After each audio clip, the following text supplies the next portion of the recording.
오늘은 계시록 2강을 시작하겠습니다. 계시록 책은 성경 제일 마지막에 있습니다. 계시록 1장 7절 말씀부터 오늘 제목은 볼지어다 구름을 타고 오시리라. 예수님께서 구름을 타고 오신다고 했습니다.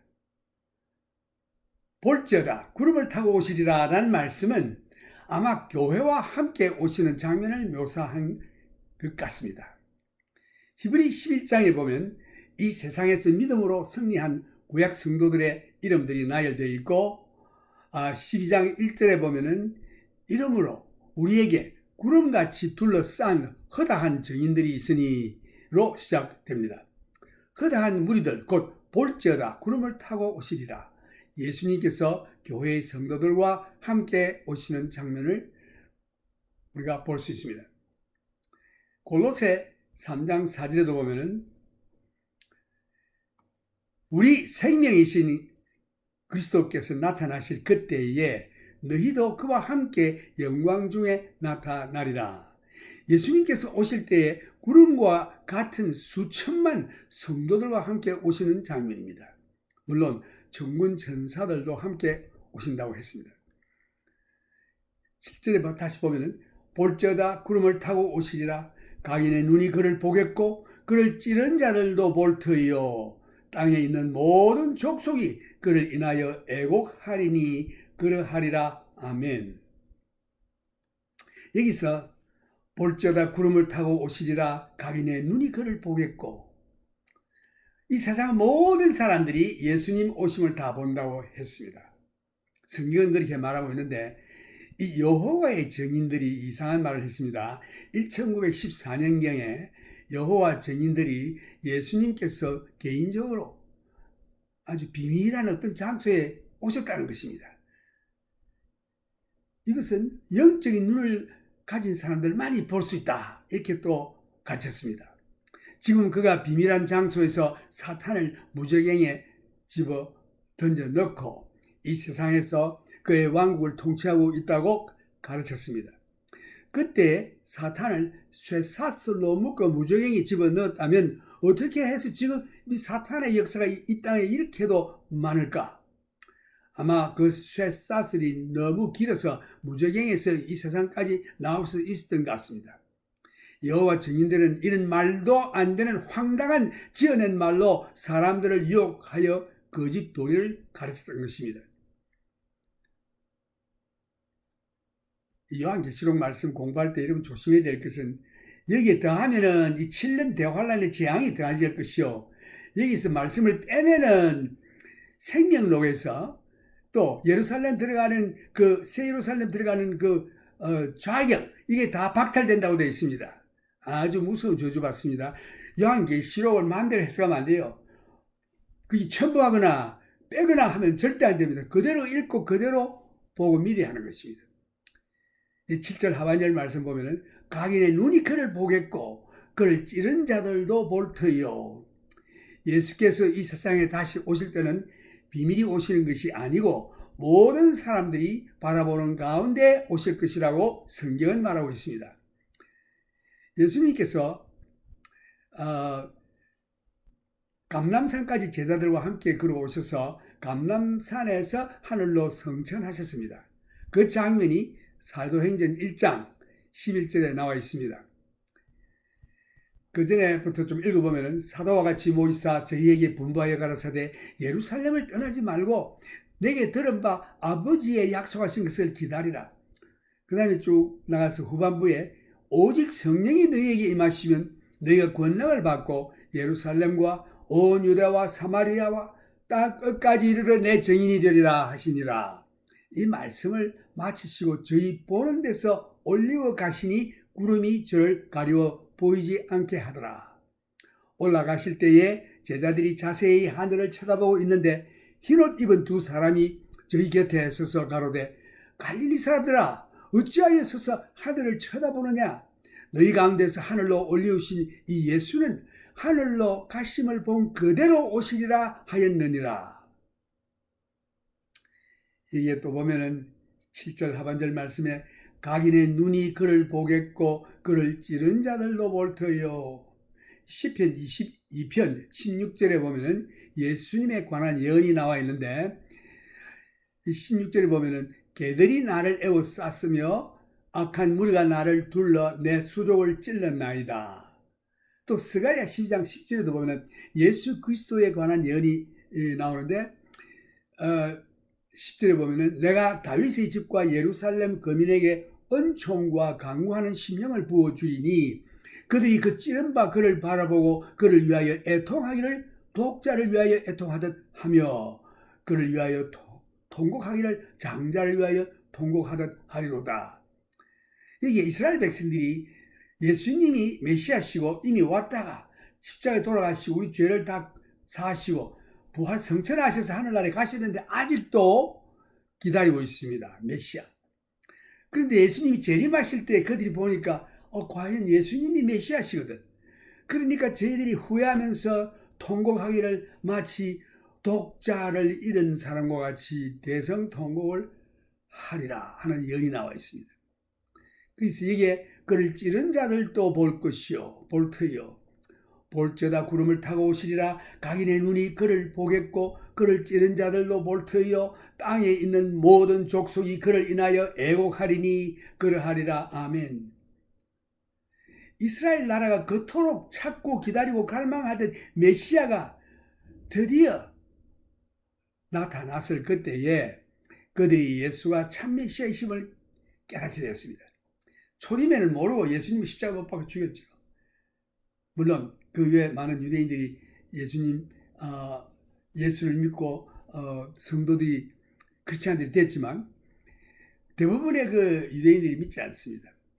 그 예레미야의 예언이 성취한 말씀을 보면 야곱의 대환란과 슬픔을 경험한 다음에 예수가 메시아이심을 비로소 깨닫게 되는데 그때에 그들이 찌른 자를 보게 될 것이라고 했습니다. 이제 예수님께서 요한에게 직접 말씀을 하시고 선언하십니다. 8절에 보면 주 하나님이 가라사대, 이게 하나님이 말씀하시기를 알파와 오메가라, 나는 알파와 오메가라, 이제도 있고 전에도 있었고 장차 올 자요 전능한 자라 하시더라. 처음과 나중, 알파는 처음이요 오메가는 나중입니다. 마지막 글자. 이제도 있었고 전에도 있었고 장차 올 자요, 이 말씀은 영원하신 하나님, 전능하신 자라 하시더라. 엘샤다이, 못할 것이 없으신 전능하신 하나님.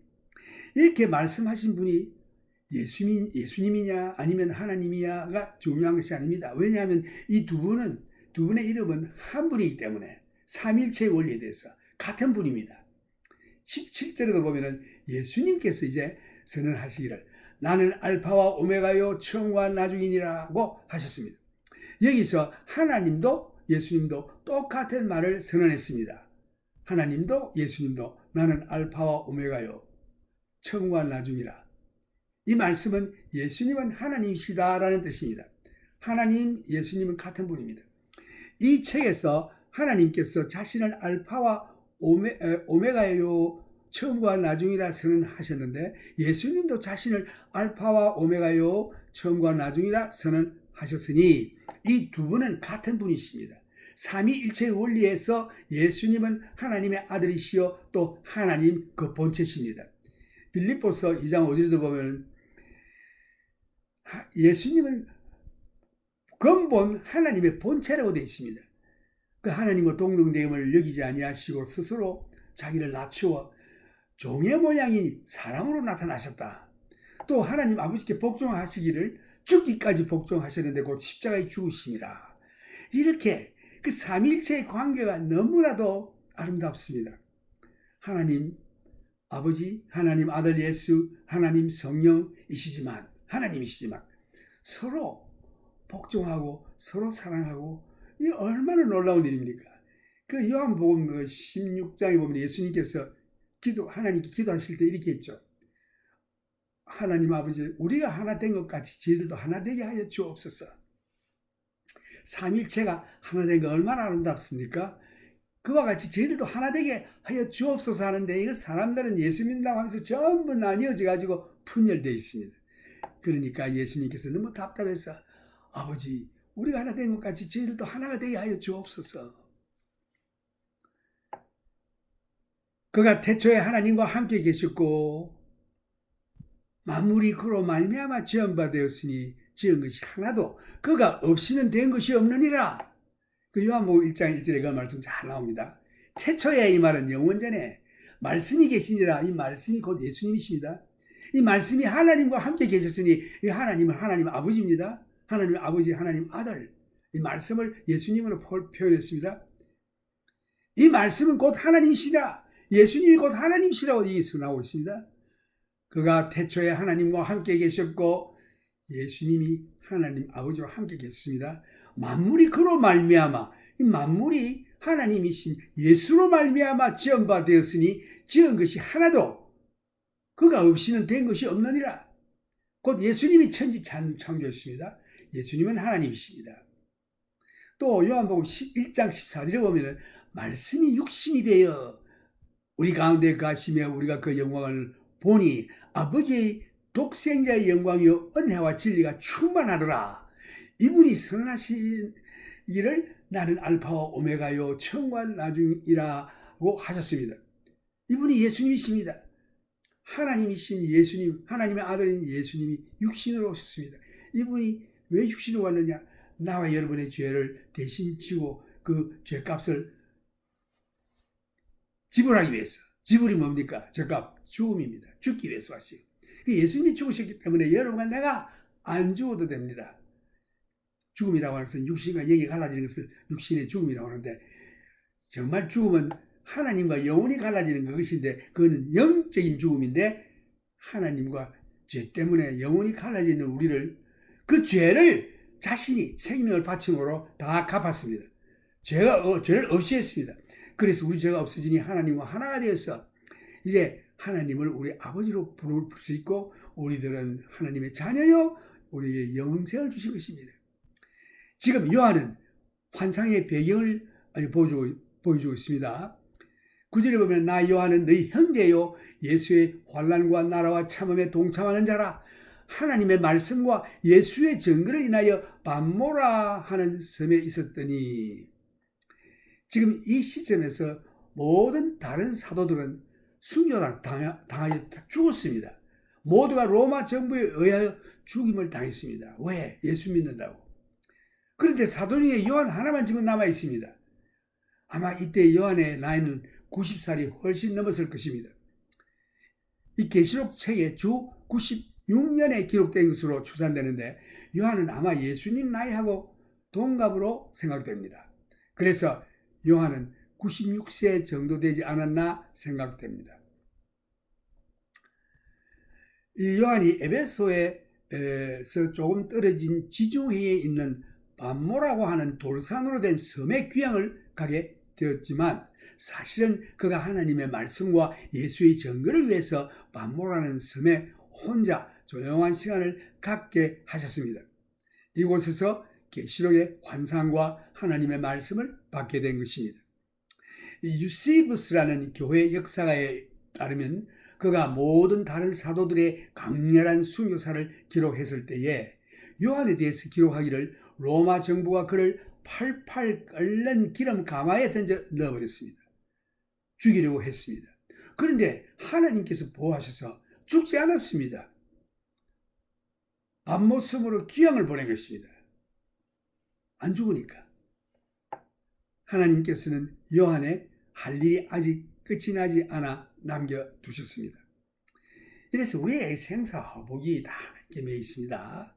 여러분 살아있는 거 이거 내가 잘나서 하는 거 아니에요. 다들 뭐 오래 살라고 하는데 하나님의 허락하심이 있으면 오래 삽니다. 하나님의 뜻이 있어요. 그 사람이 사는 목적이 있습니다. 그것이 다 끝나면 여기에 있을 필요가 없어 하나님 불러가십니다. 하나님께서는 인생들에게 마지막으로 할 말이 계셨기 때문에 요한을 사용하신 것입니다. 하나님께서 계시록을 기록할 필요가 있었기 때문에 요한을 택하셔서 반모라는 바위로 된 섬에 귀향을 가게 하셨던 것입니다. 거기서 조용한 가운데 이 환상도 보고 말씀도 듣고 해서 이 계시록을 기록한 것입니다.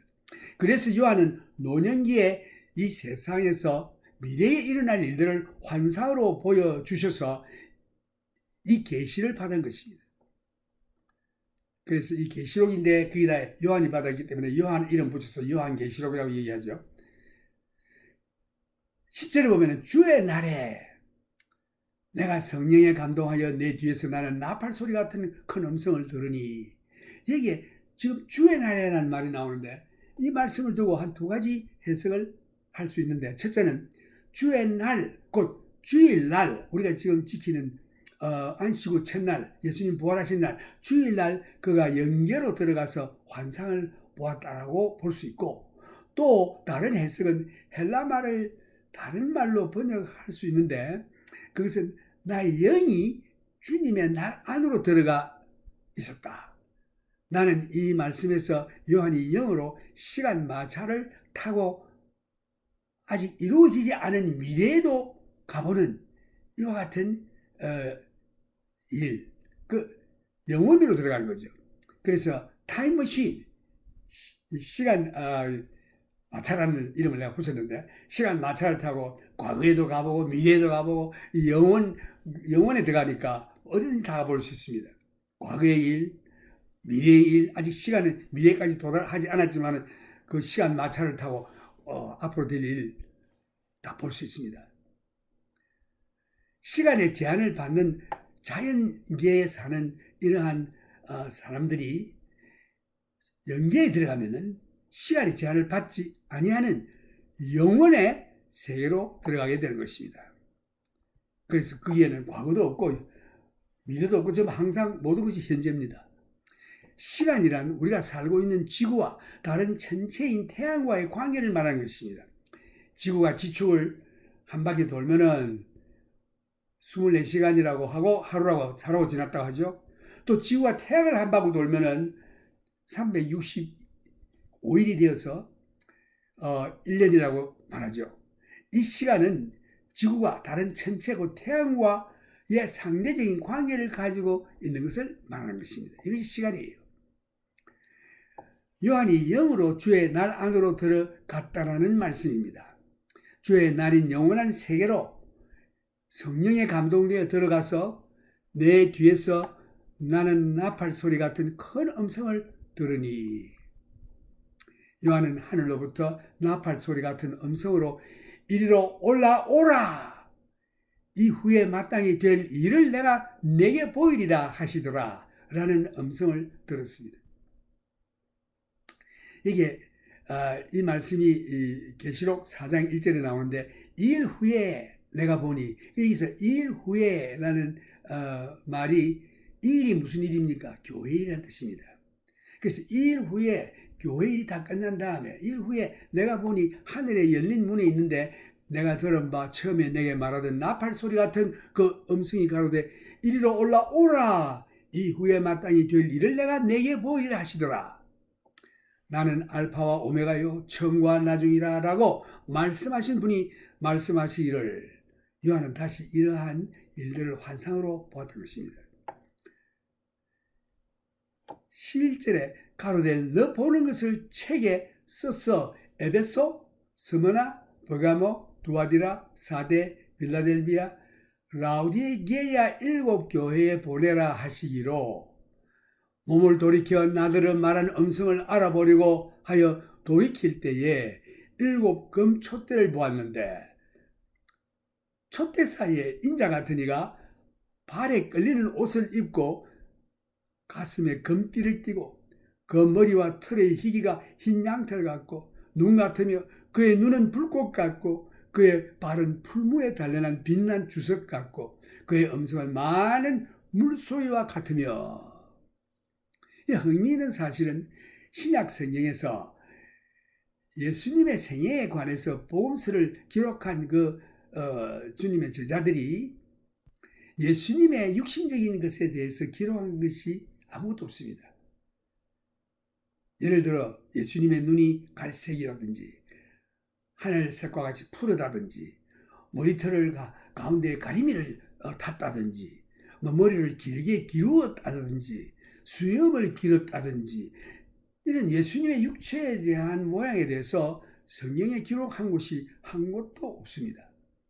후세에 예술가들이 예수님이 이렇게 생겼을 것이라고 상상한 초상화를 그린 그림들을 오늘날 우리가 볼 수 있는데, 실제적으로 신약 성경에 그의 하신 말씀을 읽고 상상하여 예수님의 형상을 그린다고 하는 것은 아주 어려운 일입니다. 심지어 그의 음성을 들었다 할지라도 그의 형상을 상상하여 그린다고 하는 것은 불가능한 일입니다. 어떤 사람이 예수님은 이렇게 생겼을 것이다 라고 상상하여 그린 그림을 봅니다. 그러나 성경에서 말하는 예수님의 모양은 아주 다릅니다. 성경에서 예수님의 모양을 표현한 것은 계시록에서 요한이 본 예수님의 형상인 것입니다. 16절에 보면 그 오른손에 7별이 있고 그 입에서 좌우에 날선 금이 나오고 그 얼굴은 해가 힘있게 비추는 것 같고, 히브리서 4장 12절에 보면 하나님의 말씀은 살았고 운동력이 있어 좌우에 날선 어떤 검보다 예리하여 혼과 영과 및 관절과 골수를 찔러 쪼기까지 하며 또 마음의 생각과 뜻을 감찰하나니 라는 말씀이 있습니다. 예수님의 모양은 마치 정오의 하늘에 뜬 해를 보는 것 같이 굉장히 밝았습니다. 해를 보는 것 같이 밝았습니다. 12절 보면 몸을 돌이켜 나더러 말한 음성을 알아보려고 하여 돌이킬 때에 7급 촛대를 보았는데, 그 몸을 돌이켜 그 음성이 난 것을 보니까 7금 촛대가 있는 걸 요한이 보았습니다. 그런데 그 촛대 사이에 인자 같은 이가 발에 끌리는 옷을 입고 가슴에 금띠를 띠고 그 머리와 털에 희기가 흰 양털 같고 눈 같으며, 머리가 하얀 머리죠. 그의 눈은 불꽃 같고 그의 발은 풀무에 단련한 빛난 주석 같고 그의 음성은 맑은 물소리와 같으며. 여기 예수님의 모양을 잘 묘사했습니다. 그 오른손에 7별이 있고 그 입에서 좌우에 날선 금이 나오고 그 얼굴은 해가 힘있게 비치는 것 같고라는 말씀. 이 광경을 볼 때에 요한이 거꾸로졌습니다. 그 말을 17절에 보면 내가 볼 때에 그 발 앞에 엎드러져 죽은 자 같이 되매 그 영광과 그 의미가 너무나도 참 자기를 억압해서 그 자리에서 쓰러져 가지고 죽은 자 같이 됐다. 그럴 때 예수님께서 오셔서 그가 오른손을 내게 얹고 가라사대 두려워 말라. 나는 처음이요 나중이니 곧 산자라. 내가 전에 죽었었노라. 볼지어다 이제 세세토록 살아있어 사망과 음부의 열쇠를 가졌노니. 사람들이 제일 무서워하는 게 뭡니까? 죽음 아닙니까? 사망, 음부. 여기에 사망과 음부란 말씀을 두 가지 종류를 말씀했습니다. 예수님께서 내가 죽었노라. 그러나 내가 다시금 살았노라. 이제 내가 세세토록 살아있어 사망과 음부의 열쇠를 가졌노니. 사망과 음부의 열쇠는 심판주가 가진 것입니다. 우리 주님은 심판주지요. 예수께서 죽었을 때에 음부로 내려갔다는 말씀이 성경에 나옵니다. 누가복음 16장 22절에 보면은 그 거지 나사로와 아브라함의 얘기가 나오는데, 여기 보면은 이 거지가 그러니까 부잣집 상에서 떨어지는 그 음식을 주워 먹고 살았던 그 대문 앞에 살던 거지가 죽었습니다. 그 거지가 죽으니까 어떤 현상이 일어나는 거니? 그 거지가 죽어 천사들에게 받들려 아브라함의 품에 들어가고, 그 다음에 그 거지 집주인 부자도 죽었습니다. 부자도 죽어 장사되며 저가 음부에서 고통 중에 눈을 들어 멀리 아브라함과 그의 품에 있는 나사로를 보고 불러가로되 아버지 아브라함이여 나를 긍휼히 여기소서. 나사로를 보내 그 손가락 끝에 물을 한번 딱 찍어가지고 해를 서늘하게 하소서. 그 불에서 막 너무 뜨거우니까 목이 말라서 물 한 방울만 딱 해야만 줘도 좋겠다. 그렇게 나사로를 보내서 그렇게 해달라고 요청을 했습니다. 그럴 때 이 사람이 얼마나 고민이 되는지, 이 불꽃 가운데서 고민하나이다 라고 고백을 했습니다. 그럴 때 아브라함이 말하기를, 예, 너는 살았을 때에 내 좋은 것을 받았고 나사로는 고난을 받았으니 이것을 기억하라. 이제 저는 여기서 위로를 받고 너는 고민을 받느니라. 이뿐 아니라 너희와 우리 사이에 너와 우리 사이에 큰 구렁텅이가 있어서 끼어 있어가지고 여기서 너희 가지도 못하고 거기서 일로 오지도 못한다고 되어 있습니다. 그 여기가 헬라말로 하데스, 헤이리, 음부라고 합니다. 그 음부인데 음부가 그 두 종류로 이게 지구 중심 무에 그게 있다고 그래요. 그래서 구약 성경의 성도들이 죽으면 다 땅으로 내려간다고 되어 있습니다. 조상에게로 간다. 땅속으로 내려간다. 이게 어디 가느냐? 믿는 자들은 그 속에 음부가 있는데 한쪽에 아브라함이 있는 패러다이즈라고 하겠죠. 낙원. 그러나 구렁텅이 저편에는 지옥입니다. 불이 이글이글 끄는 데서 고통을 안 믿는 자들이 다 하고 있는 거죠.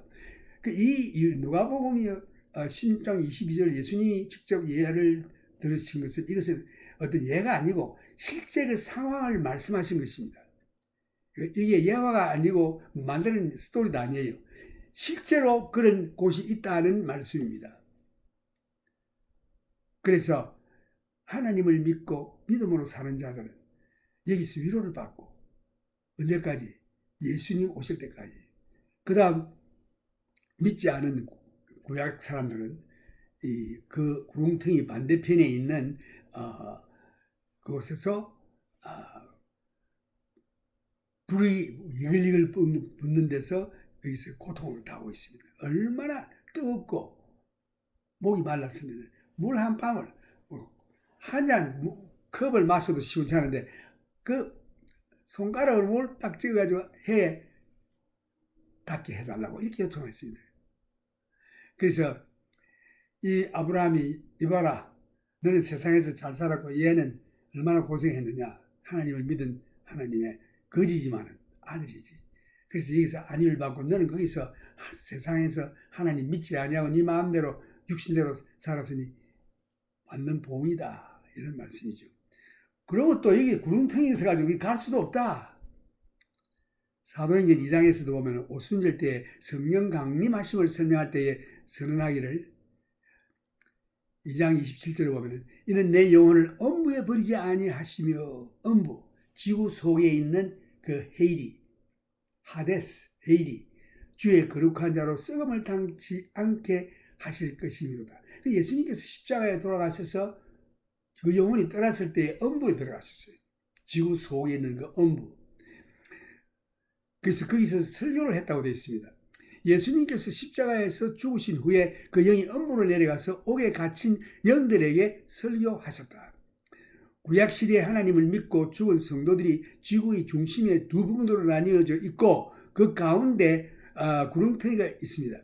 한쪽은 아브라함과 구원 얻은 구약시대에 죽은 성도들이 거기서 모여있고 영들이 모여있고 그 다음 구렁텅이를 지나서 그 반대쪽에는 불신자 하나님 말씀을 믿지 아니하고 거역한 자들이 이 죽은 영혼들이 거기에 가 있습니다. 그래서 주님의 부활을 기다리고 있습니다. 이쪽에 구원 얻은 자들은 패러다이스 아마 음부지만은 거기에 낙원 같은 곳에 믿는 자들이 믿다 죽은 자들 구약 성도들이 가까이 있겠죠. 그래서 이 성도들이 모여 있는 곳을 아마 파라다이스 혹은 낙원이라고 말할 수 있습니다. 근데 성경에 보면 그가 오르실 때에 사로잡힌 자를 사로잡고 데리고 오셨으며 거기에 갇힌 자들을 주님이 부활 성천하실 때 그들을 다 데리고 하늘로 올라갔습니다. 사망과 지옥의 열쇠를 가졌습니다. 사망과 지옥의 권세를 모든 권세를 주님이 장악하고 계십니다. 그가 부활하실 때 하나님의 약속의 말씀을 믿고 기다리던 구약 성도들을 데리고 천국으로 가는 것입니다. 예수님께서 이제 십자가에 돌아가시고 부활 성천하신 다음에 신약 시대가 시작되는데 신약 시대에 예수 믿는 자들은 어디 가느냐? 그 음부에 안 갑니다. 바로 예수님께서 계시는 곳으로 가요. 그게 고린도전서에 나와 있는데 내가 이 몸을 떠나면 어디 가느냐? 바울이 그랬죠. 주께로. 주님이 어디 계십니까? 천국에 계십니다. 그래서 신약 성경 신약 시대에 예수 믿고 죽은 자들은 그 죽을 때 그 영과 육이 갈라질 때 그 영이 어디로 가느냐? 예수님께서 계신 곳으로 가요. 그 천국으로 가는 것입니다. 그래서 여기서 예수님은 사망과 음부의 열쇠를 가졌었고 이 예수를 하나님께서 사망에서 살리셨다. 그가 사망에게 내에 있을 수 없음이라 라고 성경은 말했습니다. 이사야서도 보면 이사야 6장 1절 61장 1절 여호와의 신이 내게 임하였으니 이는 여호와께서 내게 기름을 부으신 가난한 자에게 아름다운 소식을 전하게 하려 하심이라. 나를 보내사 마음이 상한 자를 고치며 포로된 자에게 자유를 갇힌 자에게 노임을 전파하며. 여기에 그 옥에 갇혀 있는 자들을 다 데리고 주님께서 올라가실 것이요. 또 사탄에게 얽매여 있는 자들이 이 복음을 듣고 노임을 받는 그와 같은 놀라운 예수 그리스도의 구속의 역사를 여기서 보여주고 있습니다. 이제 하나님께서 요한에게 계시록을 이해하는 열쇠를 주는 장면이 나옵니다. 19절에 보면은 이 계시록 책을 세 부분으로 나누어 풀으라는 열쇠를 주십니다. 그래서 이 세 부분으로 나누어서 참 해석을 하지 않으면 뒤죽박죽돼요. 엉망진창이 되는 것입니다. 그래서 지금 교회는 옛날에 그 이스라엘이 지금 교회다 하고 이렇게 저희 마음대로 해석합니다. 그러다 그렇게 해석해 보면은 해석이 안 돼요. 그러니까 해석이 안 되면 그거는 영적인 일이다 이라고 말아버려요. 그래서 이 세 가지 부분으로 나누는 것이 굉장히 중요합니다. 이걸 깨닫는 것이. 그러므로 여기 보면은 첫째는 내 본 것과 이제 있는 일과 장차 될 일을 기록하라. 이 세 가지입니다. 내 본 것, 뭘 봤습니까? 예수 그리스도의 영광의 모습을 봤죠. 영광의 자태. 첫째 일은 과거형입니다. 1장에 내가 본 것, 과거입니다. 내가 본 것, 그리스도에 관한 것을 기록하라. 그럼 둘째는 이제 있는 일, 현재 있는 일이 뭡니까? 교회 일입니다. 현재 우리도 지금 아직 교회 시대에 살고 있죠. 교회에 관한 일입니다. 이제 있는 일과 이거는 현재 일, 곧 교회 일입니다. 그것이 요한 계시록 2장 3장에 나와요. 내 본 것은 예수에 관한 것은 요한 계시록 1장에 나옵니다. 교회에 관한 것은 2장 3장에 나옵니다. 그 셋째는 앞으로 될 일입니다. 교회 일이 끝나고 나면은 앞으로 될 일. 그래서 그 4장부터 시작되는데 4장 1절에 보면은 일 후에 말하는 말이 나와요. 무슨 일 후에? 교회 일이 다 끝난 이후란 뜻입니다. 그 영어에서도 thereafter라고 번역했고 헬라 원어에서는 메타 아오토스라고 기록되어 있습니다. 일 후에. 문자 그대로 일 후란 뜻입니다. 요한이 그가 본 것을 기록한 것을 보았고 그 다음 2장 3장에서 이제 있는 일 교회에 관한 것을 보았고 그리고 4장에서는 교회에 있는 일들이 끝나고 나서 이후에 있는 일들은 미래에 있을 일들입니다. 이것들을 기록하라 라는 명령을 받았습니다. 이후에 있는 일들이 아주 중요합니다. 이것에 우리가 관심을 기울여야 하는 것입니다. 계시록 4장에서 헬라 원어의 성경의 일 후에 메타 아오토스라 시작됩니다. 그 4장 1절 보면은 일 후에 내가 보니 하늘에 열린 문이 있는데 내가 들은 바 처음에 내게 말하던 나팔 소리 같은 그 음성이 가로되 이리로 올라오라. 이후에 마땅히 될 일을 내가 내게 보이리라 하시더라. 계시록 4장부터는 계시록의 셋째 부분이 시작됩니다. 이 부분은 미래에 일어날 일들입니다. 우리가 살고 있는 세대는 계시록 2장과 3장에 해당되는데 이제 있는 일과 이것은 교회가 아직 계속 지속하고 있다는 말입니다. 교회의 증거와 가르침이 이제 있는 일입니다. 예수 그리스도의 몸된 교회가 이 세상에서 예수를 전가하는 일이 더 중요한 부분입니다. 그래서 계시록은 세 부분으로 나누어져 있는데 이것을 잘 구분하여 완전히 이해하는 것이 아주 중요합니다. 만약 그렇지 못하면 계시록을 해석하는데 혼돈 상태에 빠지게 됩니다. 미래에 대한 예언을 이해하는데 혼돈을 가져옵니다. 그 혼돈이란 교회가 잊지 말아야 할 대환란 가운데 있는 것으로 잘못 해석하고 있습니다. 교회가 대환란에 들어간다 이렇게 얘기하면은 교회는 끝났는데 미래에는 교회가 거기 없어요. 휴거당하고 없습니다. 그래서 여기 혼돈이 되면은 교회가 대환란에 들어간다 라고 주장하는 신학자들이나 이 성경 해설자들은 성경을 잘못 보고 있는 것입니다. 혼돈 상태에 빠져 있는 것입니다. 그래서 이 혼돈이란 교회가 잊지 말아야 할 대환란의 가운데 이게 되는 것으로 잘못 해석합니다. 또 14만 4천인들을 교회로 잘못 이해합니다. 이로 인하여 계시록을 해석하는데 혼돈을 일으키게 됩니다. 계시록을 이해하는데 잘못된 개념을 가지게 되어 혼돈 상태에 이르게 되면 그 다음부터는 이게 무슨 말인지 분간이 안 갑니다. 왜냐하면 계시록 1장에서 세 부분으로 구분한 것을 완전히 깨닫지 못하고 계시록을 읽기 때문입니다. 분명히 성경의 초반부에 얘기했죠. 내 본 것과 이제 있는 일과 일 후에 무슨 일, 교회의 일이 다 끝난 이후에 장차 될 일을 기록하라. 이 세 부분 나눠졌습니다. 예수의 자기 본 것, 예수님 그 영화로운 그 예수님의 자태, 그 다음에 교회의 일이 끝난 다음에 들림받은 다음에 휴거당한 다음에 그 다음에 미래에 있을 일, 이렇게 세 부분으로 나누어서 봐야 하는 것입니다. 지금 주님께서 요한에게 그가 본 환상에 대해서 설명을 하고 계십니다. 그가 돌이켜 보았을 때에 7금 촛대 사이로 거니시는 주님을 본 것입니다. 그래서 내 본 것은 내 오른손에 7별의 비밀과 7금 촛대라.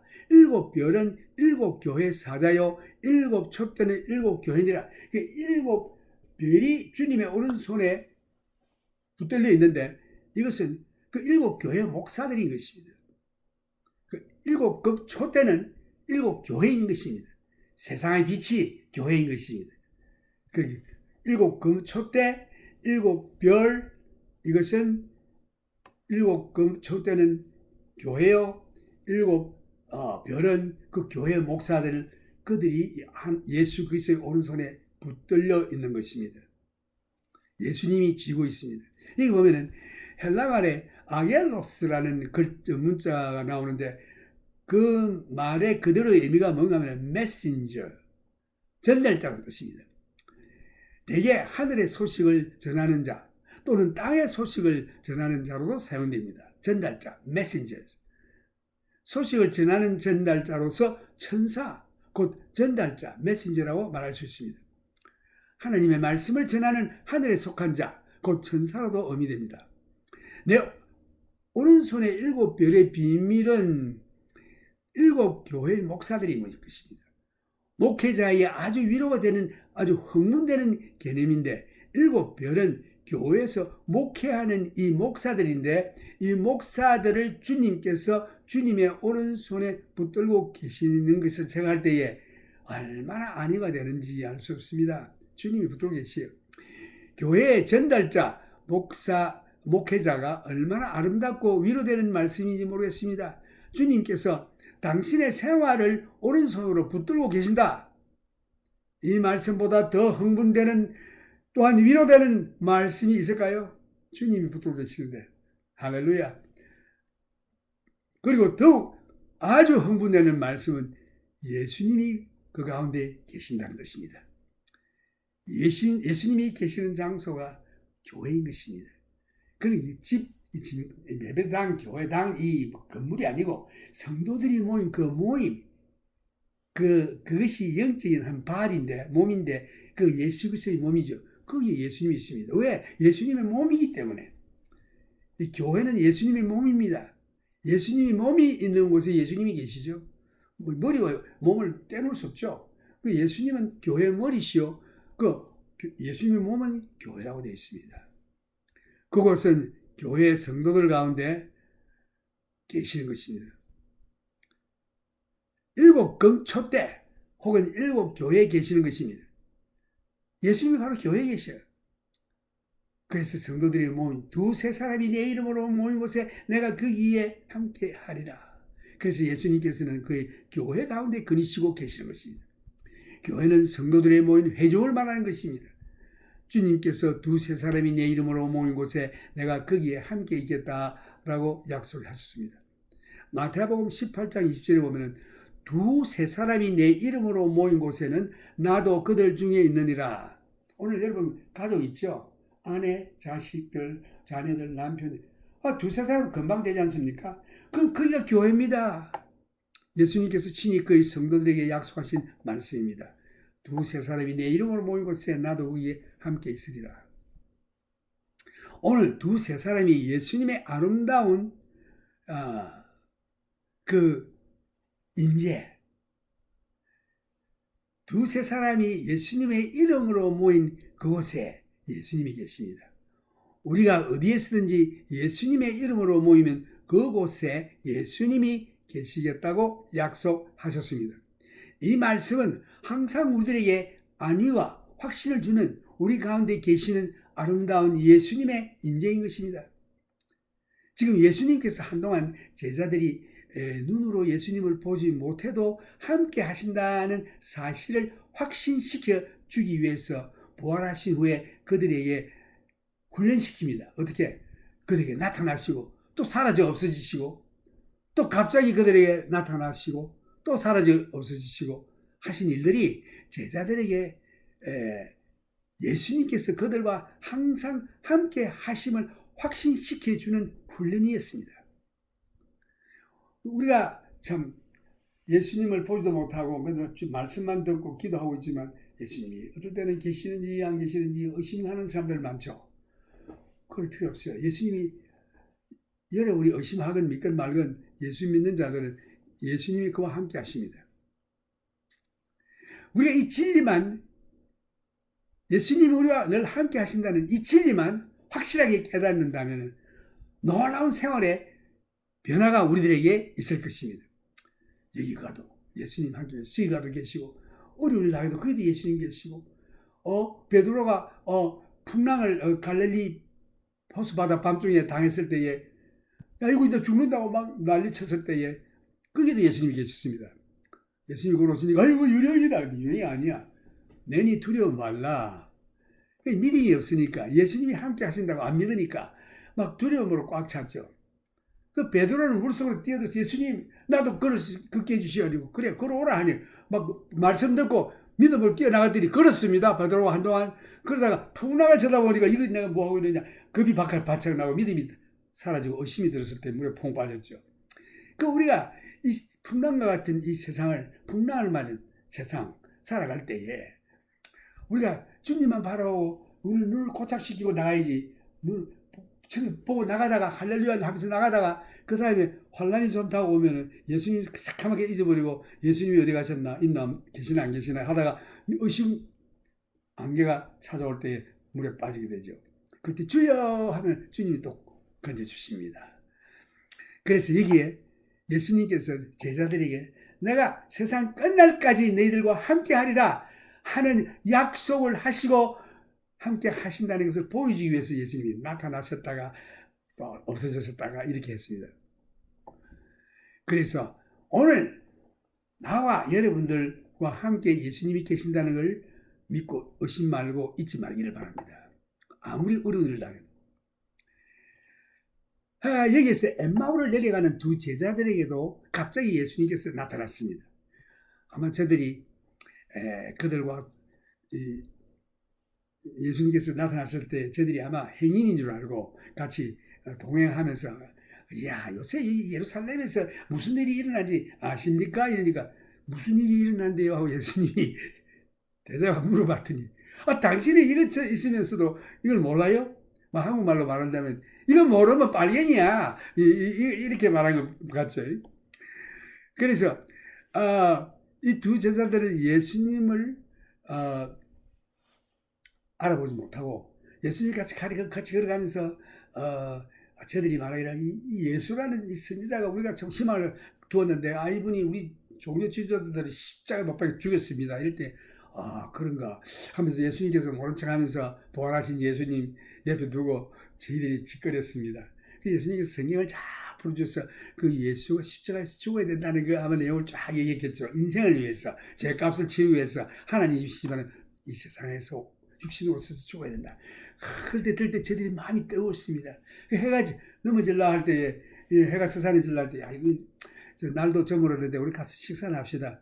예수님은 더 가려고 내가 좀 가야겠는데, 여기 가시 식사합시다. 그래서 예수님 못 이긴 척하고 들어가서 식사하는데 이제 떡을 떼서 예수님이 축사 기도를 할 때에 그때 저들이 영알이 떠가지고 보니 예수님이 시켰다. 주님 하는 거 보니까 주님이 사라졌어. 그래서 거기도 예수님이 함께 계신다. 그럴 때 저들이 그거 다 놓고 막 예루살렘으로 뛰어 올라가서 여보게 우리 부활하신 예수님 보았네 하니까 우리들도 보았어. 베드로도 마리아도 다 보았어 하면서 저들이 예수의 부활을 서로 축하하면서 만났던 것입니다. 증거했던 것입니다. 이제 예수님께서 우리와 늘 함께 하신다는 이 약속의 말씀을 우리가 확실히 믿고 일 잘 될 때는 할렐루야 감사합니다. 일 안 되고 어렵고 괴로울 때는 야 예수님이 계시나 계시나 이 어려움을 어떻게 예수님이 허락하시나 이런 식으로 얘기하는데 하나님이 다 아십니다. 바울도 14일 동안 풍랑을 당했을 때에 이제 살 소망이 다 끊어지고 해를 못 봤으니까 막 풍랑이 일어나고 폭풍이 일어나고 그럴 때에 하나님께서 나타나셔서 예수님께서 나타나셔서 염려 마라. 여기 있는 사람 아무도 안 죽는다. 배만 파산하고 배만 이럴 뿐이지 너희들 다 구원 얻을 테니까 염려 마라. 그래서 바울이 그 이튿날 여보게들 지난밤에 주님께서 내게 말씀하시기를 여기 사람 아무도 안 죽는데요. 나는 그것을 믿으니까 배만 파산되고 여러분 다 생명을 구하게 돼 있으니까 이제 좀 식사하세요 하고 이렇게 용기를 일구어 줬던 것입니다. 여기서 보면 저들이 이제 와서 엠마오 같은 제자들 베드로 마리아 하면서 예수를 보았다니까 그때 도마가 나타나서 하는 말이 야 너희들 너무 예수님을 그리워하다가 그런 생각하는 것 같은데 나는 이 손가락으로 예수님 그 손에 못 자우 발에 못 자우 옆구리에 창자우 내 손으로 만져보고 나는 안 믿겠다 이랬습니다. 그럴 때에 예수님이 나타났습니다. 나타나셔서 도마에게 이르시되 내 손가락을 이리 내밀어 내 손을 보고 내 손을 내밀어 내 옆구리에 넣어보라. 그리고 믿음 없는 자가 되지 말고 믿는 자가 되라. 이렇게 주님이 책망하셨죠. 그러니까 도마 걸고 놀래가지고 아마 꾸역거렸던지 나의 주시며 나의 하나님이시니다. 그럴 때 예수님께서 너는 나를 본고로 믿느냐? 보지 못하고 믿는 자들을 복되도다 하시니라. 오늘 우리들이 얼마나 복된지 몰라요. 예수님을 못 봤지만은 믿지 않습니까? 사랑하지 않습니까? 그래서 더 복된 자가 됐습니다. 주님께서 비록 그들이 예수님을 육안으로 보지 못했다 할지라도 예수님이 거기에 함께 계심을 믿게 하는 훈련을 시킨 것입니다. 예수님이 부활하신 다음에 제자적인 나타났다가 사라졌다가 나타나서 사라졌다는 것은 내가 너와 함께한다. 그래서 사도행전 27장 22절도 보면은 내가 너희를 권하노니 이제는 안심하라. 너희 중 생명에는 아무 손상이 없겠고 오직 이 배뿐이니라. 이 풍랑을 맞아 14일 동안 살 소망을 잃은 그 사람들에게 바울에게 나타나서 하시는 말씀입니다. 나의 속한 바 곧 나의 섬기는 하나님의 사자가 어젯밤에 내 곁에 서서 말하되 바울아 두려워 말라. 내가 가이사 앞에 서야 하겠고 또 하나님께서 너와 함께 행선하는 자를 다 내게 주셨다 했으니 그러므로 여러분이 안심하라. 나는 내게 말씀하신 그대로 되리라고 하나님을 믿노라 라고 했습니다.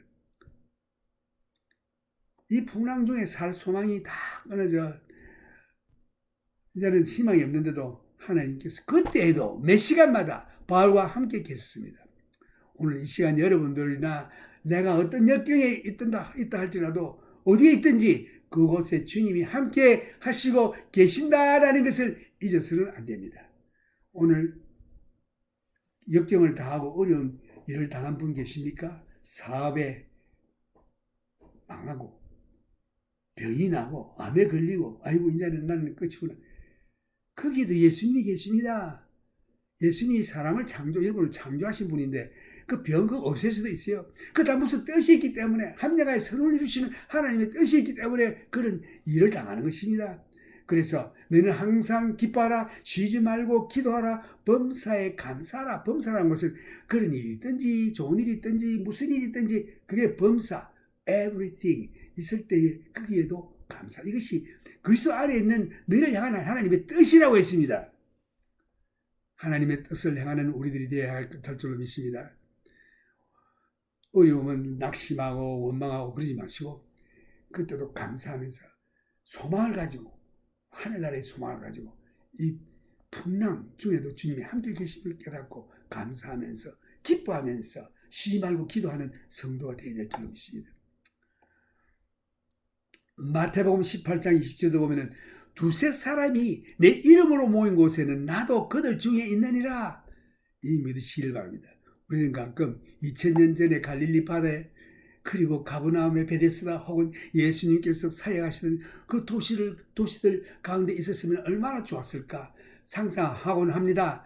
예수님을 따라다니면서 바닷가에서 가르치시는 말씀도 듣고 그를 볼 수도 있고 그 옷자락도 만질 수도 있고 내 병이 나고 어려움이 있으면 주님께서 고쳐주실 것이요 어려운 문제들을 해결해 주실 것이요 그곳에 있었으면 얼마나 좋을까 이렇게 상상해 봅니다. 나사로가 죽은 후에 나흘이 지나서 몸이 썩어서 냄새가 나는데 예수님께서 기별을 했어요. 예수님께 내 지금 동생 나사로가 죽었습니다. 예수님께서 아마 곧 오실 줄 아는데 나흘이나 기다려 안 오시다가 오시거든.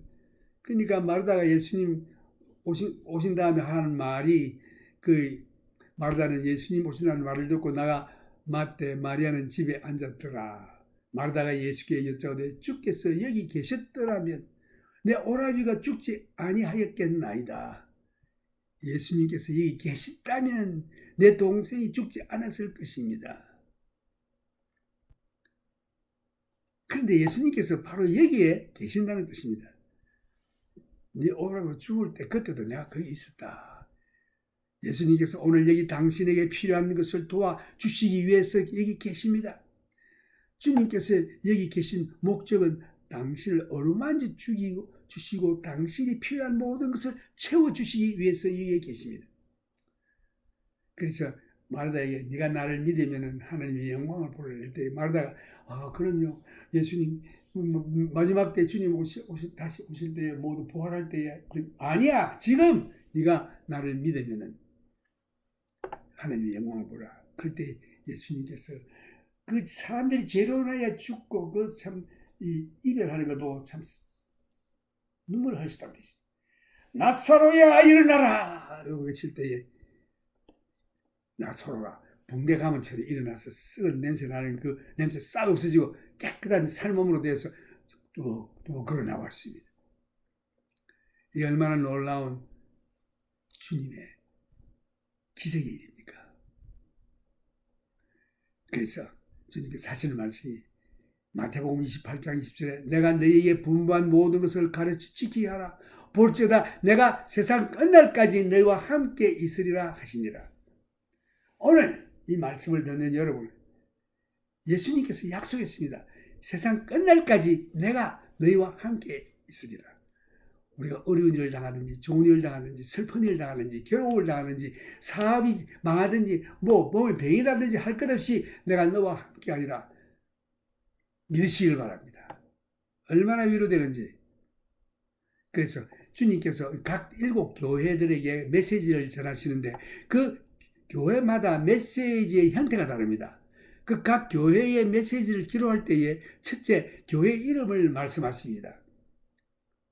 에베소 교회, 버가모, 스모나 교회, 버가모 교회, 두아디라 교회, 사대, 빌라델피아, 라오디게아 이렇게 교회 이름을 먼저 말하시고 둘째는 1장에서 자신의 그 영광의 모습의 부분을 묘사하십니다. 불꽃 같은 눈을 가지신 분, 흰 돌을 가지신 분 이렇게 그 주님의 그 모양을 동시에 영화를 시킵니다. 그 메시지 안에 예수님의 부분, 몸의 한 부분과 관련이 있는 것입니다. 그 메시지에 관련이 있어요. 그래서 예수께서는 모든 사람들에게 모든 것이 되는 것입니다. 모든 문제의 해결이 모두 예수님께 달려 있습니다. 예수님은 우리 모든 문제의 해결 방법입니다. 해결책이 예수님께 있습니다.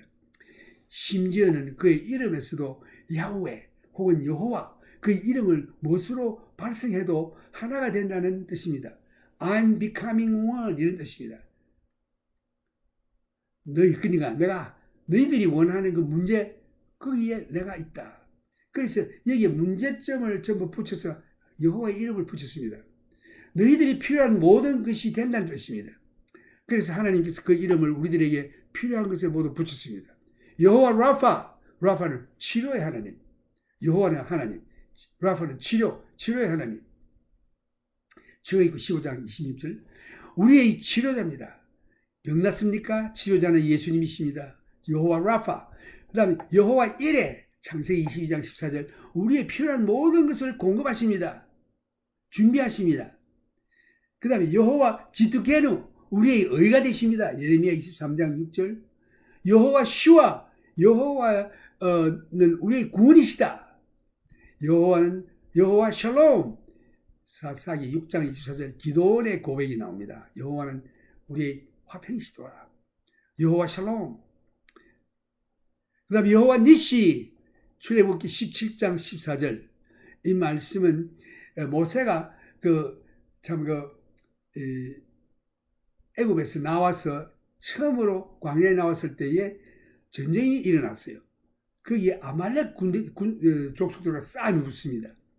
여기에 모세가 손을 들고 있으면은 승리하고 팔이 힘이 빠져서 내려오면은 또 이스라엘 백성들이 또 아주 불리하게 되고 이럴 때 아론과 홀이 한쪽은 아론 한쪽은 홀이 모세의 손을 이렇게 받쳐 들고 있었습니다. 그러면 승리했죠. 그래서 결과적으로는 그 아말렉 족속들을 멸했습니다. 승리했습니다. 그것을 여호와 니시 깃발 승리 여호와에게 달려 있습니다. 모든 싸움의 승리는 여호와께 달려 있습니다. 여기는 아말렉 족속은 육신을 상징하는데 자손 대대로 싸우라고 되어 있습니다. 육신을 가진 자들은 육신과 싸웁니다. 이길 수 있는 방법은 여호와밖에 없습니다. 그 다음에 여호와 샤마 여호와가 성전에 계시다. 이 두세 사람이 모인 곳에 여호와 하나님이 성전에 계시다. 에스겔 48장 35절. 그래서 각 교회에게 편지하실 때에 그 교회의 좋은 점을 칭찬도 하시고 또 필요한 것을 예수님 자신의 몸의 부분을 묘사하시면서 그에 관련된 그 교회가 고치고 회개해야 할 일들을 보여주시는 것입니다. 이것은 교회뿐만 아니라 또한 역사적인 그 교회의 양상을 통한 것도 이게 메시지가 되지만서도 나 개인의 신앙적인 문제에 대해서도 여기에 관련이 되는 것입니다.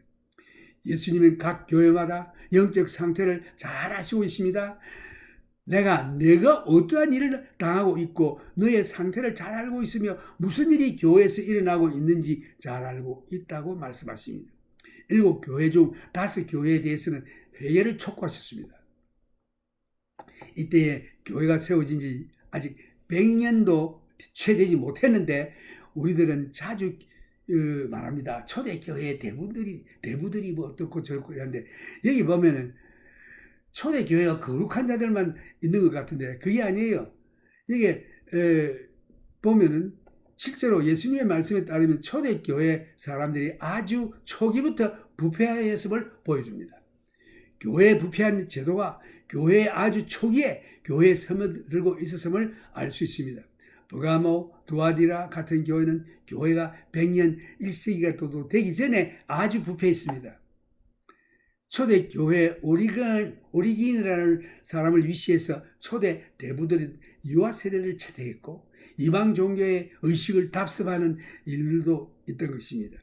뭐 달걀을 물들이고 하는 거 이런 거 전부 다 이방 종교들이 하는 거예요.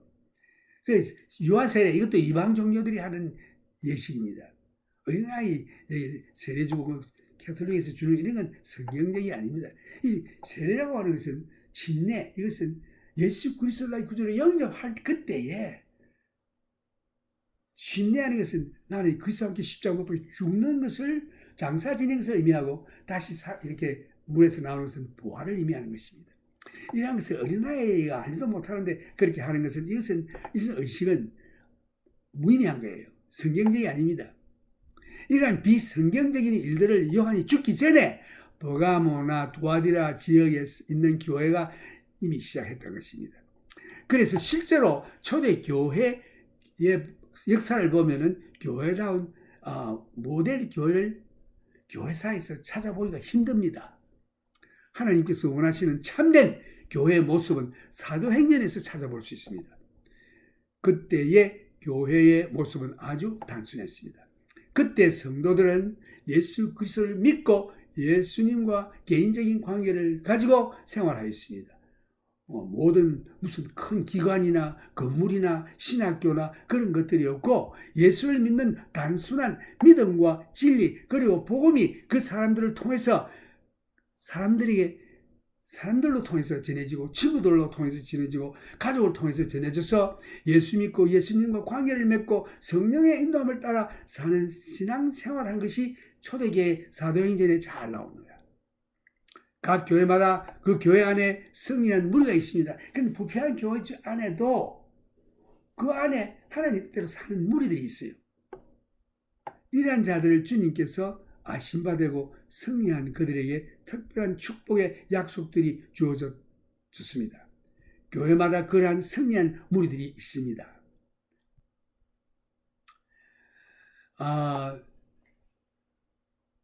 그래서 오늘 여러분들이 어느 파에 속해 있든지 어느 교회에 속해 있든지 관계없이 그 교회 전체가 보는 거 아니에요. 그 속에 주님 말씀대로 순종하는 적은 무리들이 있어요. 승리하는 자. 그래서 그걸 주님이 꼬집어서 축복을 또 말씀했습니다. 그래서 교회 조직이 아무리 부패했다 할지라도 그 가운데 예수님께서 인정하시는 적은 무리들이 있습니다. 계시록 2장 7절에 보면 귀 있는 자는 성령이 교회들에게 하시는 말씀을 들을지어다. 이기는 그에게는 내가 하나님의 낙원에 있는 생명나무의 과실을 주어 먹게 하리라. 이렇게 이기는 자에게는 그에게 주시는 특별한 하나님의 축복이 있습니다. 그래서 7번 주님으로부터 성령이 교회들에게 하시는 말씀을 들을지어다. 7번 주님의 명령을 받게 되는데 거기에 순종하는 적은 무리들이 또 축복의 내용이 나옵니다. 이제 각 교회마다 주님께서 주시는 놀랍고도 엄숙한 교회에 주시는 예수님의 명령이 있습니다. 이 메시지를 받기 위해서 각 교회에 주신 명령을 우리가 공부를 해야 됩니다. 이제 하나님께서 각 교회에 보내시는 예수님의 편지를 상고할 때에 하나님께서 성령을 통하여 교회에 하시고자 하는 말씀을 듣는 귀를 열어주셔서 하나님께서 사랑하시는 자녀마다 책망하시고 채찍질 하심을 받을 때에 깨닫고 기쁨으로 겸손한 마음으로 회개하고 그 말씀에 순종해야 하는 것입니다. 자기가 잘못된 일을 합리화하고 이래서는 안 됩니다. 책망을 들을 때 자신을 변명하고 우리 자신의 위치를 합리화하는 태도를 버리고 성령께서 교회에게 하시는 말씀을 귀담아 드려야 하겠습니다.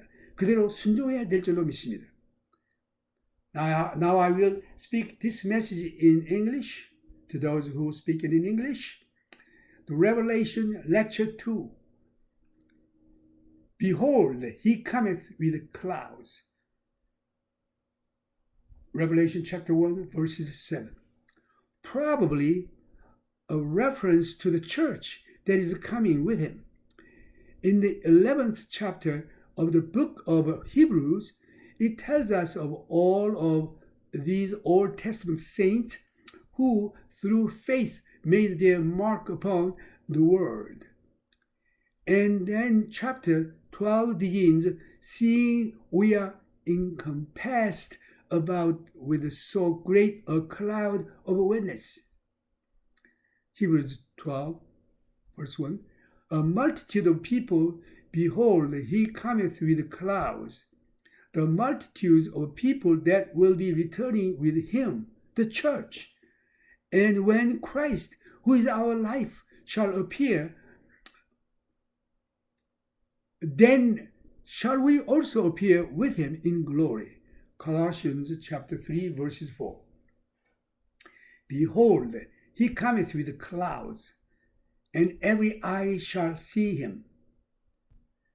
Contrary to what the Jehovah's Witnesses teach, that he came privately in 1914 into the secret chamber, and only those with spiritual eyes could see him, and that he now rules the world in the kingdom age from this secret chamber. Satan is bound, cast into the abyss. Well, they left the chain too long. He's got too much freedom to suit me. Every eye shall see him, and they also which pierced him.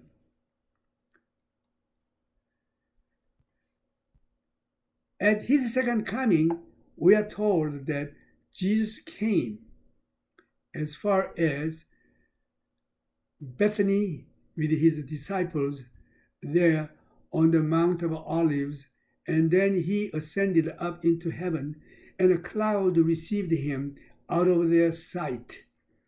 And while they were standing there, two men stood by them in white apparel and said, "You men of Galilee, why stand you here gazing into heaven? For this same Jesus is going to come again in like manner as you have seen him go into heaven." Acts 1:11. Every eye shall see him. He is going to come. It will be a public coming.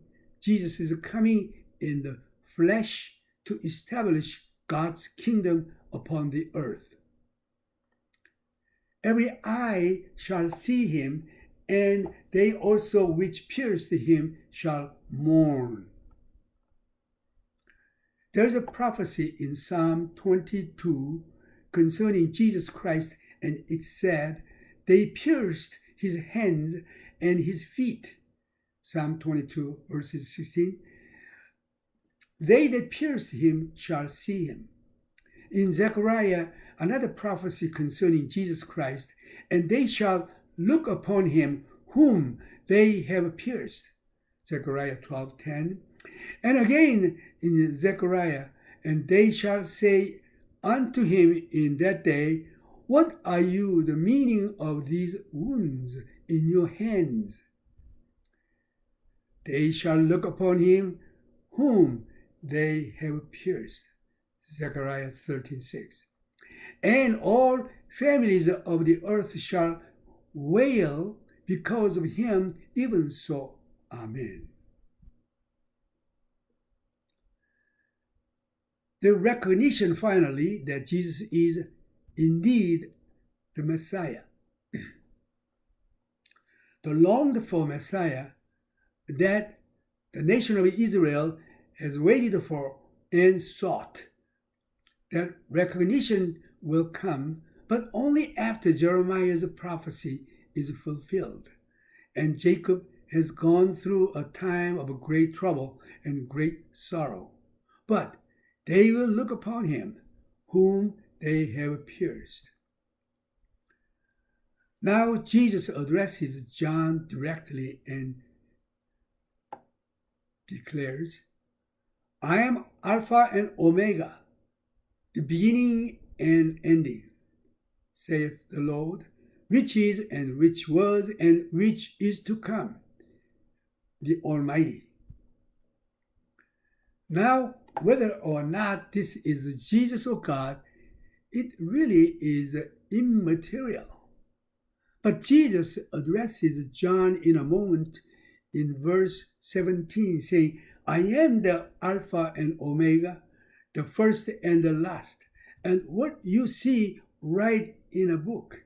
Now, if God declares of himself that I am the Alpha and the Omega, the beginning and the ending, And Jesus declares that I am the Alpha and the Omega, the beginning and ending. They become equal. Now, if God says, I am the Alpha and the Omega, the beginning and the end, and Jesus says, I am the Alpha and the Omega, the beginning and the ending, and it makes them the same. In the beginning was the Word, and the Word was with God. The Word was God. The same was in the beginning with God. All things were made by Him, and without Him was not anything made that was made. John chapter 1, verse 1 through 3. And the Word was made flesh, and He dwelt among us. John 1:14. Alpha and the Omega, the beginning and the ending.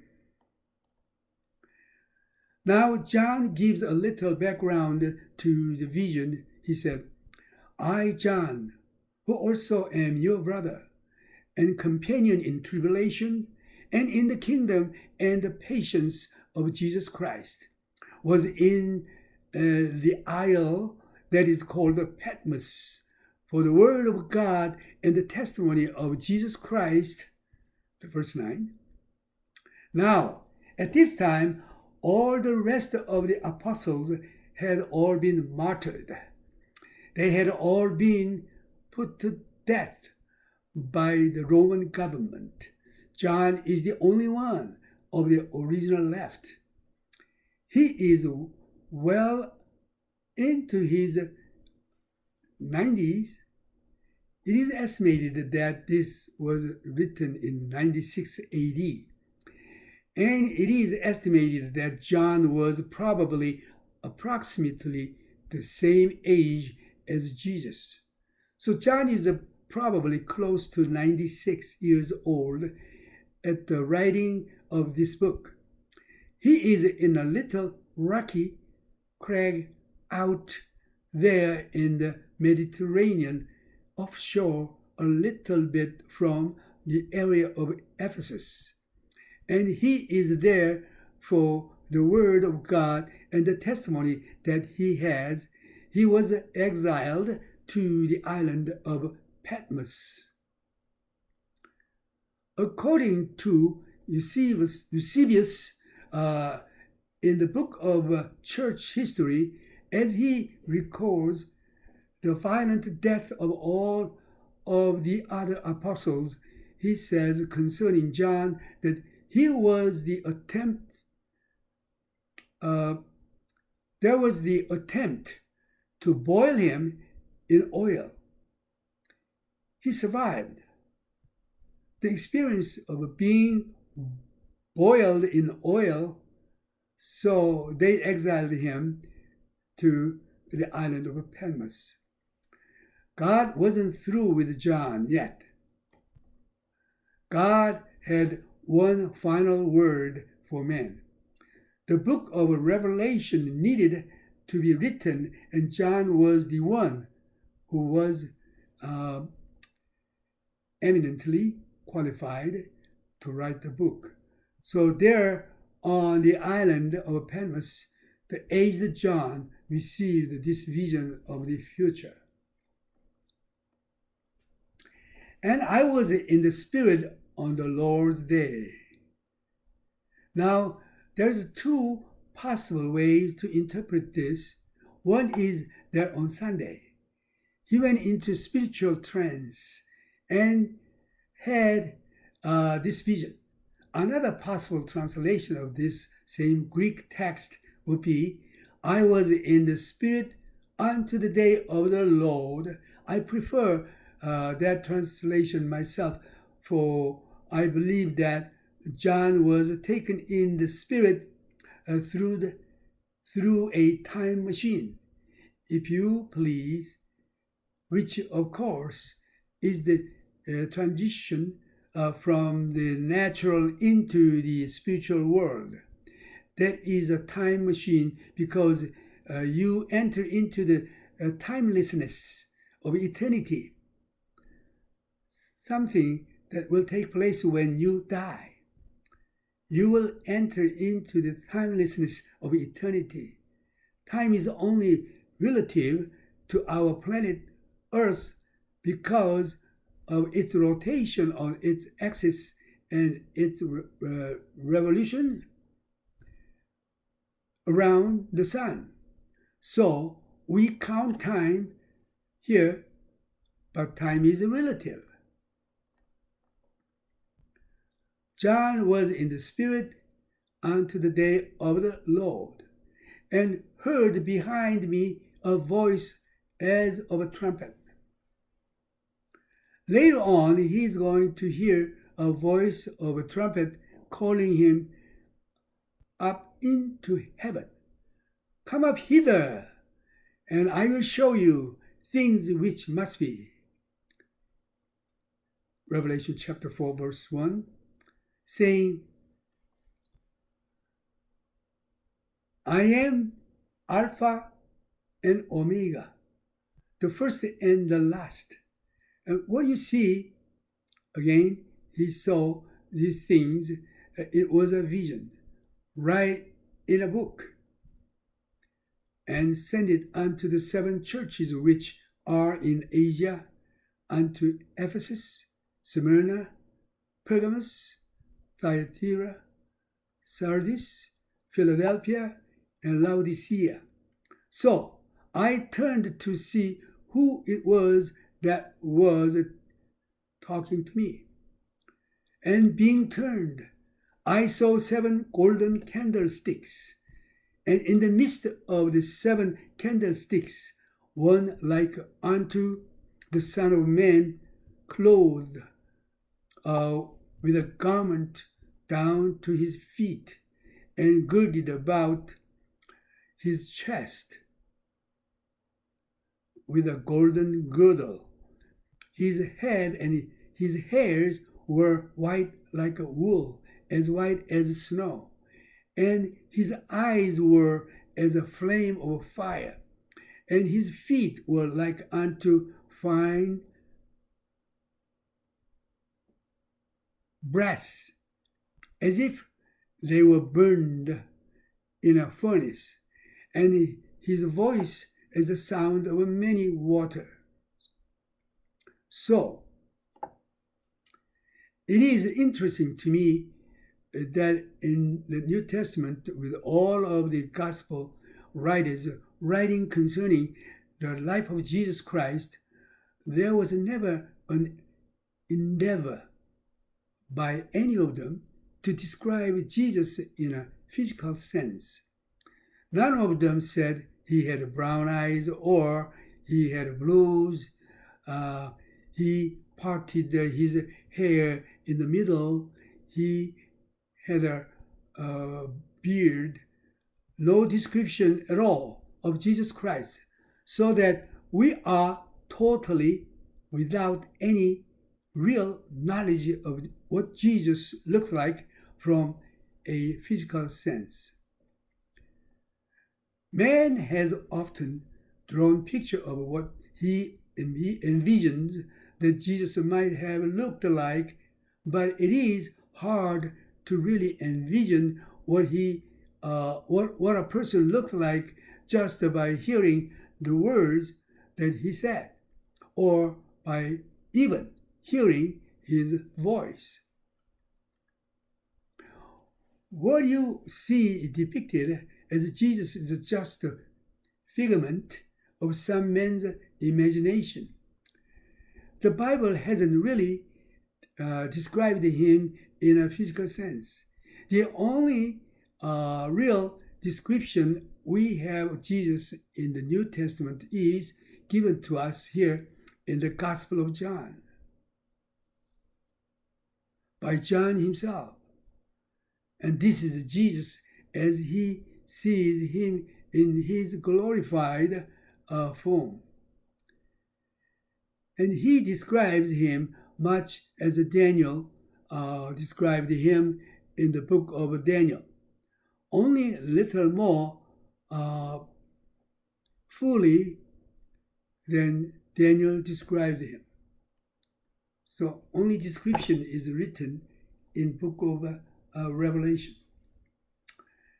And he had in his right hand 7 stars, and out of his mouth went a sharp, two-edged sword. Now the Bible says the Word of God is alive and powerful, sharper than any two-edged sword. So his words are like a sharp two-edged sword, because they are able to cut between the soul and the spirit. They are a discerner of the tongues, discerner of thoughts and intents of the heart of man.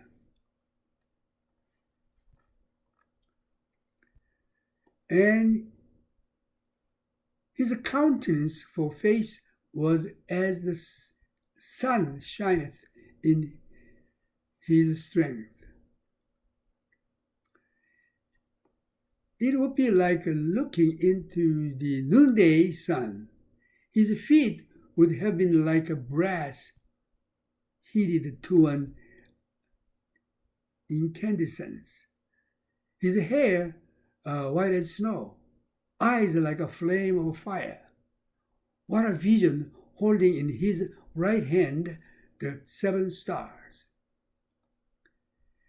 And when I saw him, I fell at his feet as dead. And he laid his right hand upon me, saying unto me, Fear not, I am the first and the last. I am the Omega, I am the Alpha and the Omega.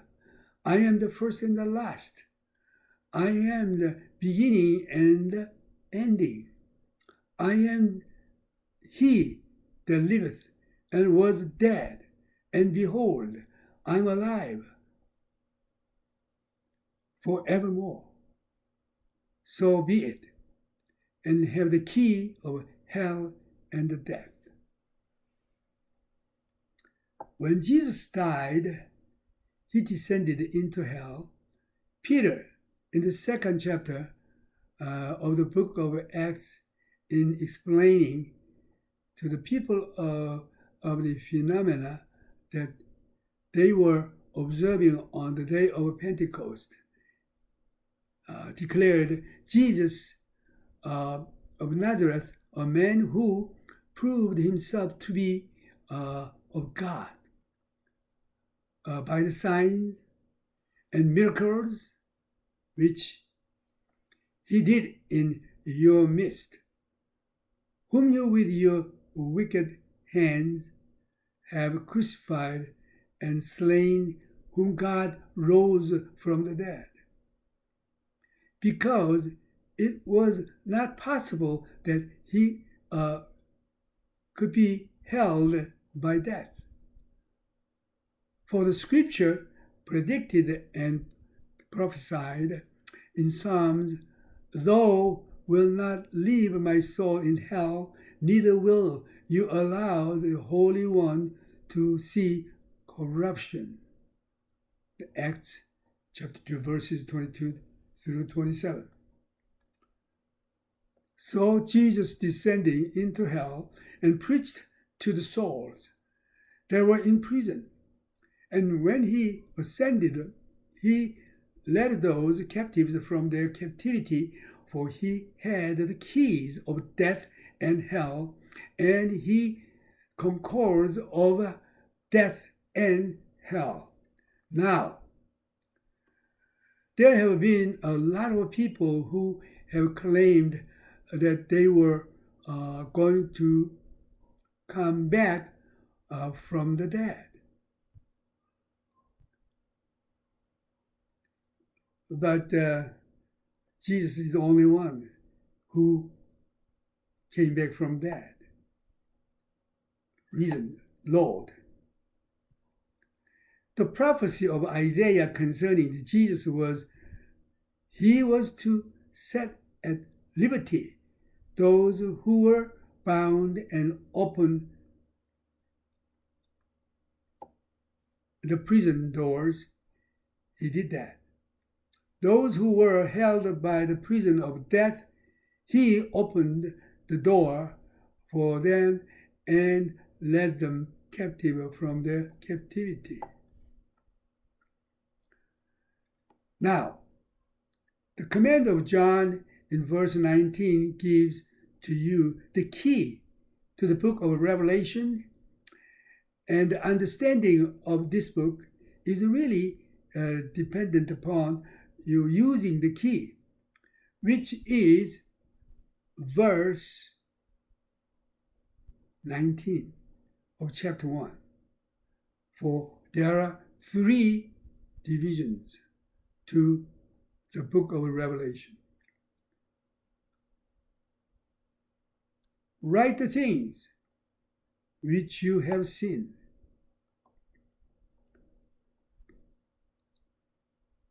This is a past tense, so it was this vision that he wrote of Jesus Christ that he saw here in chapter 1.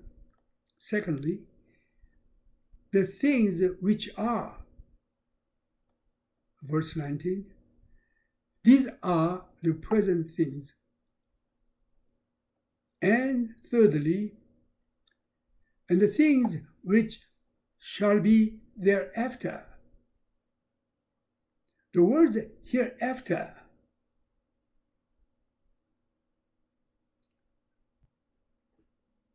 there's the things which shall be hereafter.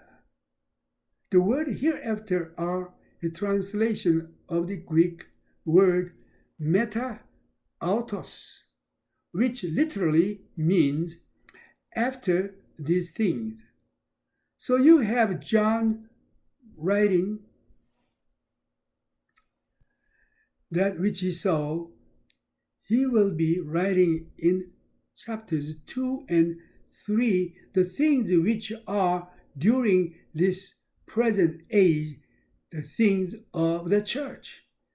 And then as you begin in chapter 4, he is going to write of the things which transpire after, the things of the church, the things that will be there, will be hereafter, or more literally, after these things. So it is significant. You need to watch for it. Chapter 4 begins with the Greek word meta autos. After these things, I saw a door open in heaven, and the first voice was as of trumpet, saying unto me, Come up hither, and I will show you things which must be.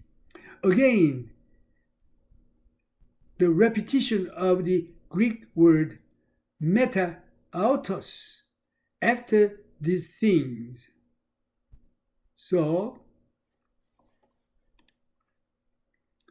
you enter into the third section of this book when you get to chapter 4.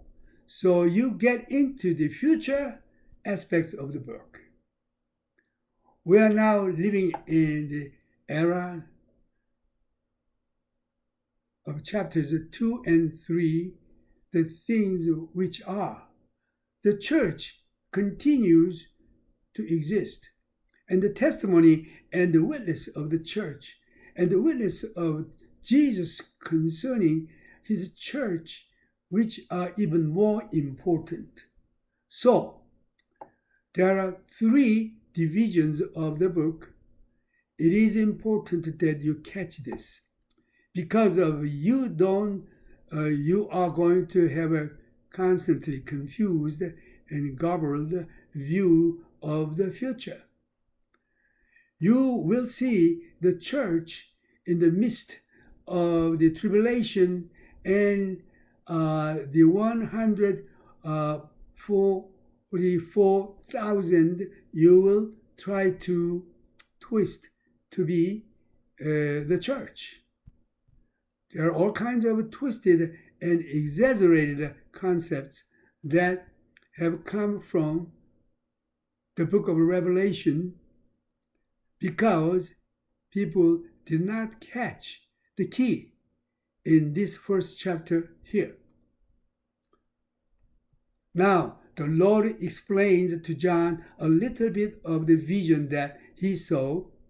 Remember, he returned and saw him walking in the midst of the 7 golden candlesticks.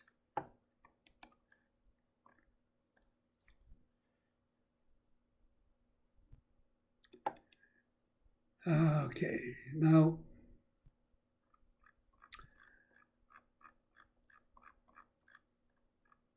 let's almost end.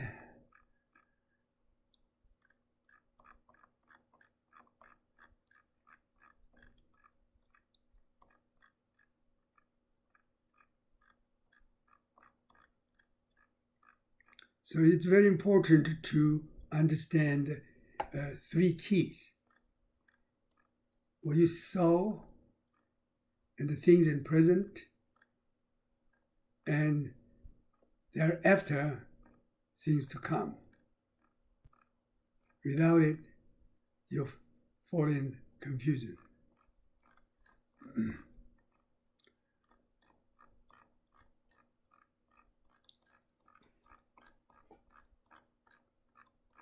So I'll continue this. It's almost end.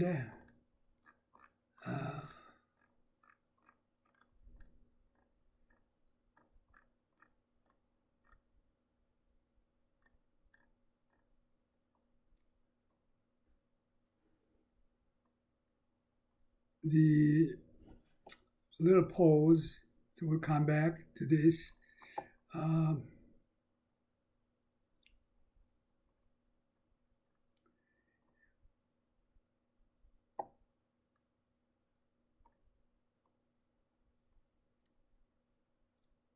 Now we come to the message of Jesus, these churches. There are patterns in the messages. First of all, the message to each of the church begin with an address of Jesus, naming the church that he is writing to and man a description of himself. And the description of usually taken from the first chapter here, and the description of himself usually is correlated in the body of the message. So it is Jesus becoming all things to all people, no matter what your need to be, he becomes all things to all men. Even as the name of God, Yahweh or Jehovah, or however it may be pronounced, is the thought of the becoming one. I'm the becoming one where God sought to reveal himself in the one who becomes whatever you may need. So this name Yahweh is used to in conjunction with other words. So we have Jehovah Rapha, the Lord our healer. If you need healing, he becomes your healer. He becoming your provider, Jehovah Jireh.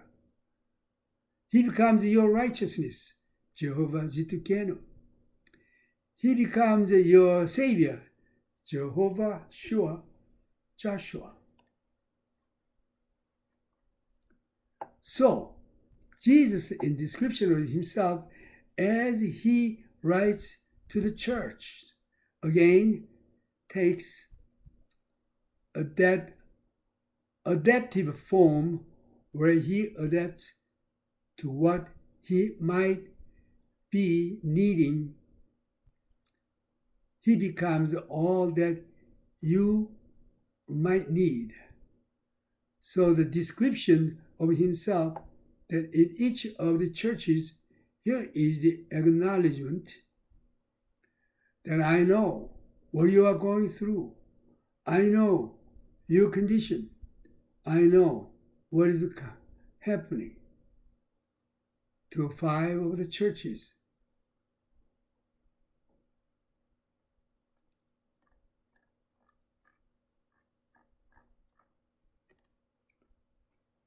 I will end this message here. We will continue next time.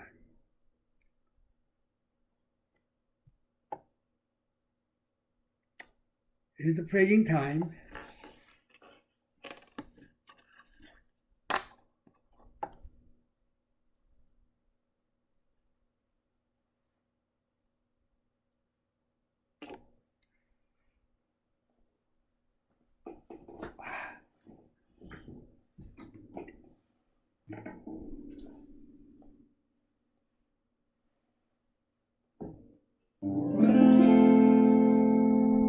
Praise you, Father.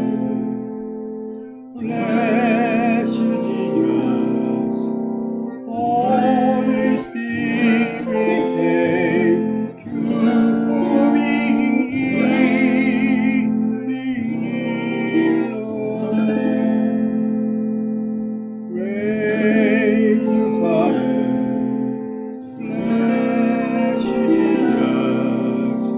Holy Spirit, thank you for being here, Lord. 아버지께 예수님께 성령님께 감사드리세. 감사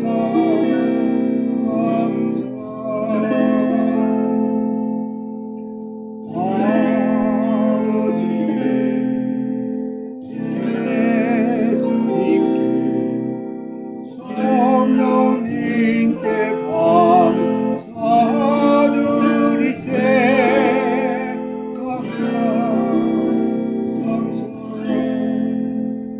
Praise you, Father. Praise you, Jesus. Holy Spirit, thank you for being here, Lord. Praise you, Jesus. Lord, bless me and keep me. The Lord make His face shine upon thee, and be gracious unto thee, and be gracious unto thee. Lord, lift up His countenance upon thee, and give thee peace. 여호와는 복 주시고 너를 지키시기 원하며 그 얼굴로 비추사 내게 은혜 주시고 그 얼굴을 내게 향하여 평강 주시기 원하노라. May the Lord, grace of Lord, be with you, and may the love of our Heavenly Abba Father and the communion of the Holy Spirit be with you. 지금은 그 크신 우리 주 예수 그리스도의 은혜와 하나님 아버지의 무한하신 사랑과 성령님의 교통하심이 여러분들에게 항상 있기를 주님의 이름으로 기원합니다. 아멘.